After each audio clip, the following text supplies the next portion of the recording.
You cannot earn the loyalty of a man who you did not invest in his growth. Are we together? One man one day saw me and called me son. I said, no, I respect you, don't call me son. That name is an expensive name. What investment did you bring in my life that you want to call me son? All these people who just because you are older than me does not mean I'm your son. I must acknowledge that I'm your son. What investment did you make in my life? People just claim success and bully you and say, look, no, sir.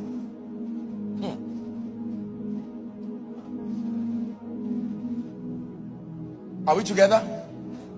The ability to harness. My question is, how many gifts have you driven this year? How many gifts? That houseboy you threw away, he may not be very intelligent, but he will never steal from you. Did you know that there was something locked up there? You didn't have the patience to build him. When you drove him, somebody, you see, they say one man's food is another man's poison. It's a wise saying, unfortunately. Hallelujah. So you drive someone, and then before you know it, someone will receive that someone you drove and say, listen, I don't mind building you. Sincerity is what I've been looking for. And since this man looks for profit more than sincerity, let him keep looking for profit while I build profit out of sincerity. It is nobler to have sincerity first, then you can build profit out of it. How do you throw sincerity in search for profit? Hallelujah. Some of you have thrown some of the greatest gifts God gave you because you could not see. God gave you children and you threw all of them, speaking to them every day. I'm not proud of you. Look at this other person's child. At 21, they are already building a house. Shame on you. The way you are like this. No brain, no husband, no money, no nothing. You have brought me shame. And the children keep looking at you. And they said, all right, since you have officially proved that you do not believe in us, let's go and look for those who believe in us. And then they come and meet someone who says, you know what? I see that you have a lot of problems. You just need to learn. Sit down. This is what Jesus did to them. He gathered these ordinary men and said, gentlemen, sit down and watch what I make out of your life. After 3.5 years, even though they ran away, when he came back as a leader, he still gathered them. He said, I understand. Even me, I was afraid at some point. I don't blame you. And when they saw his ability to harness them, they died preserving the gospel. Do you want people to be able to die for you? You think it's everybody that can die for you? Let trouble come. That's when you know they never believed in you. They were just with the ceremony of salary. They never believed in you. Many leaders today are pained because they did not invest in people. They only recruited people. Beyond recruiting, you see, I run my life organizationally speaking and ministerially speaking.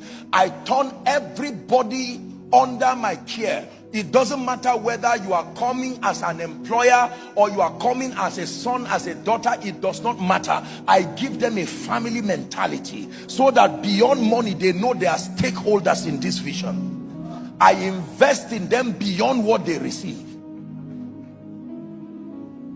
If salary is the only thing that joins you with, say, your driver, you are in trouble. The day he has a choice to choose between him and you, who will die, that's when you will know that he loves himself more than you.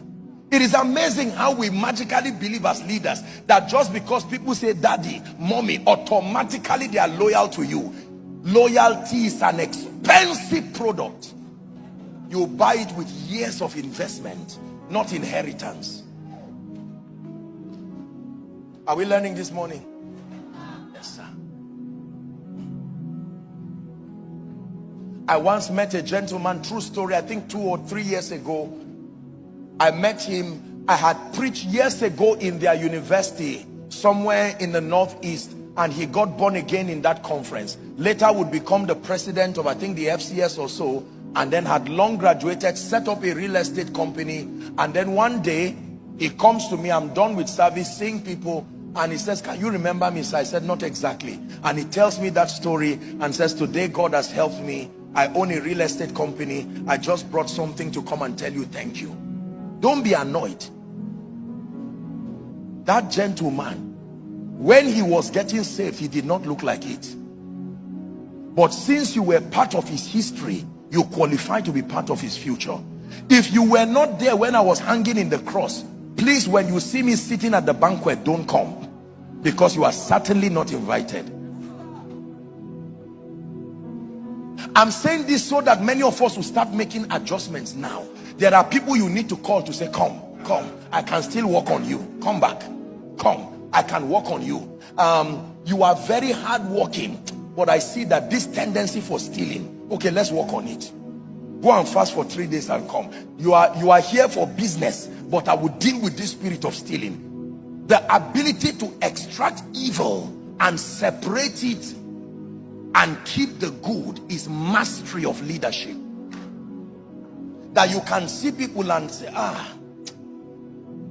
this person has this, this person has this. You see that now? And you are able to say, you know what, you seem to be a very dishonest person, but you are very diligent. Let's make an attempt to work on that dishonesty. Leadership is hard work at a governance level, because your first mandate as a leader, are we learning already, is to harness and coordinate. What does it mean to coordinate? To put people around the areas of their strength so that you make a team out of them. There are people who, on a scale of 1 to 10, their honesty level will never cross 4, but you need them. So you know where to put them. You never put them in accounts. No, even if you fast for 1 year, the temptation on a scale of 1 to 10, as a leader, you have gauged them. Their honesty level would not, when you preach about rapture, it rises to 4. Can you imagine that kind? And yet you need these people in your life. I wish I can tell you, you will only, having the best hands does not mean having the perfect hands. You design the system that makes it the best by putting all kinds of people. So you know where to put Thomas,